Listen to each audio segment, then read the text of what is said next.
Hay una enorme diferencia entre los rasgos del fruto del Espíritu que hemos estudiado hasta ahora y la mansedumbre, que es el rasgo que me toca cubrir a mí. Y es que la mansedumbre es todo menos agradable para nuestra carne. Nadie tiene conflicto con los conceptos del amor, el gozo, la paz, la paciencia, la benignidad, la bondad, incluso con la fe. Pero la mansedumbre no solo es impopular, sino indeseable, aún por nosotros los cristianos. En el mundo se le considera un sinónimo de debilidad. Se cree que la mansedumbre es evidencia de falta de carácter, valor o aún de inteligencia. No es poco común escuchar frases como no te dejes, regrésasela, no seas manso, con ligeras variaciones. De hecho, se cuenta la historia de un pequeño niño cristiano que sufría los maltratos de otro niño en su escuela. Un domingo, al llegar a la iglesia, la maestra de la escuela dominical leyó Mateo 5:39. Y pongámonos en los zapatos de ese niño al escuchar el contenido de este versículo. Jesús dijo: pero yo os digo, no resistáis al que es malo. Antes, a cualquiera que te hiera en la mejilla derecha, vuélvele también la otra. De inmediato el pequeño alzó su voz y dijo: maestra, ¿y si me golpea en la izquierda, sí puedo devolver el golpe? Ahora, recordemos que Jesús no está hablando aquí de defensa personal. Y esto, por supuesto, no tiene nada que ver con maltrato doméstico. Está hablando de una situación más profunda, del carácter de nuestro corazón. Reaccionar con pensamientos, palabras o acciones vengativas no requiere ningún esfuerzo. Como diríamos por ahí, eso nos brota del alma. Cualquier persona puede hacerlo, pero contenerse y confiar en Dios es lo que requiere verdadero poder. No devolver mal por mal o maldición por maldición, como nos dice el apóstol Pedro. Aun cuando se tiene la ocasión, es una hazaña titánica. Amigos, en términos bíblicos, la mansedumbre no es debilidad, es poder bajo control. José el soñador es un ejemplo de esto. José el soñador, todos conocemos su historia, siendo la persona más poderosa de Egipto, superado en poder solo por Faraón, tuvo la ocasión para vengarse de sus hermanos. Conocemos muy bien los maltratos y los dolores que le hicieron pasar sus hermanos. Y José podría haber argumentado al tenerlos postrados delante de él. José pudo haber dicho: Dios los entregó en mis manos. De haberse vengado, no solo la historia de José, sino la historia de la humanidad entera sería muy diferente. Recordemos que Judá, el que organizó toda esta idea de vender a José a Egipto, es aquel de quien vendría tarde o temprano nuestro Salvador, el Mesías. La heroica mansedumbre de José quedó registrada en la Biblia. Y en Génesis 49, versos 22 al 24, te lo leo. La Biblia dice así: rama fructífera es José, rama fructífera junto a una fuente, cuyos vástagos se extienden sobre el muro. Le causaron amargura, le asaetearon, le aborrecieron los arqueros. La Nueva Traducción Viviente dice en el verso 24: pero su arco permaneció tenso y sus brazos fueron fortalecidos por las manos del poderoso de Jacob, por el pastor, la roca de Israel. ¿Por qué la Biblia nos dice que su arco estuvo tenso? ¿En qué momento tú tensas un arco?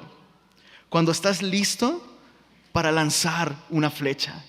Pero Dios fortaleció las manos de José para nunca lanzar un flechazo de vuelta.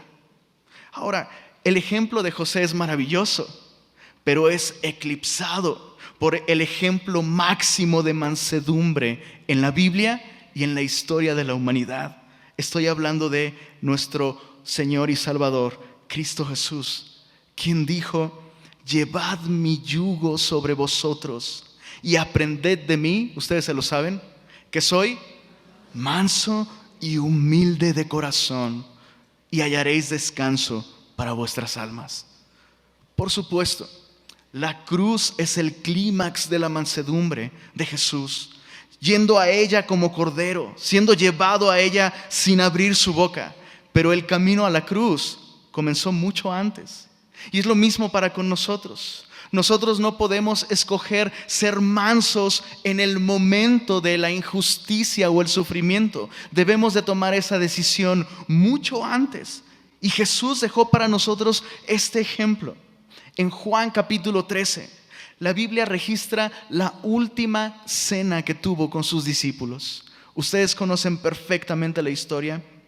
Quiero leer brevemente desde los versos 2 en adelante. Juan 13 dice: cuando cenaban, como el diablo ya había puesto en el corazón de Judas Iscariote, hijo de Simón, que le entregase, sabiendo Jesús que el Padre le había dado todas las cosas en las manos y que había salido de Dios y a Dios iba, se levantó de la cena, se quitó su manto y tomando una toalla se la ciñó.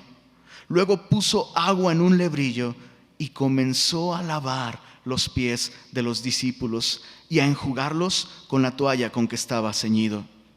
Aquí Jesús nos enseñó que en el momento de tener literalmente todo en sus manos, Jesús nos enseñó que la mansedumbre es mucho más que no responder vengativamente. No olvidemos que entre los pies que Jesús lavó ese día estaban los pies de Judas, que estaba a minutos de salir corriendo para traicionar a Jesús, ocasionándole, en cierto sentido, los dolores de la cruz. Y Jesús mansamente tuvo que inclinarse ante el traidor y tomar la postura que cualquier persona que está a punto de ser decapitada hubiese tomado. Jesús nos enseña aquí que la mansedumbre es más que no responder vengativamente. Es responder amorosamente, sirviendo vulnerablemente a aquellos que nos hieren, lastiman o traicionan. Y hacerlo con el deseo y la esperanza de que ellos también sean limpios. Probablemente Pedro tenía esta escena en mente cuando escribió en 1 de Pedro 2, versos 21 al 23. Pedro nos dice: pues Dios los llamó a hacer lo bueno, aunque eso signifique que tengan que sufrir, tal como Cristo sufrió por ustedes. Él es su ejemplo y deben seguir sus pasos. Él nunca pecó, jamás engañó a nadie, no respondía cuando lo insultaban, ni amenazaba con vengarse cuando sufría. Dejaba su causa en manos de Dios, quien siempre juzga con justicia, justamente. Termino con esto. Si disfrutas de una buena película, te recomiendo la película 42. No, así se llama la película, no vayas a contarla así, la que caiga 42 en tu catálogo de Netflix. 42 nos narra la historia de Jackie Robinson, que fue el primer jugador de béisbol de color en jugar en las grandes ligas. Y el dueño del equipo de los Dodgers tenía esta visión de romper con las barreras raciales y entrevistándose con Jackie Robinson para invitarlo a formar parte del equipo, el dueño de los Dodgers le decía a Jackie Robinson: la cosa se va a poner del mismo color de tu piel, va a ser difícil. A lo que Jackie Robinson respondió: ¿está usted buscando un jugador sin las agallas para pelear? El dueño del equipo respondió: no, estoy buscando un jugador con las agallas para no devolver el golpe, para volver la otra mejilla, tal como nuestro Salvador. Jesús nos ha dicho a todos nosotros que no podemos ser sus discípulos si no nos negamos a nosotros mismos, tomamos nuestra cruz y le seguimos. Jackie Robinson le contestó al dueño del equipo: deme un uniforme, deme un número en la espalda y yo le daré las agallas.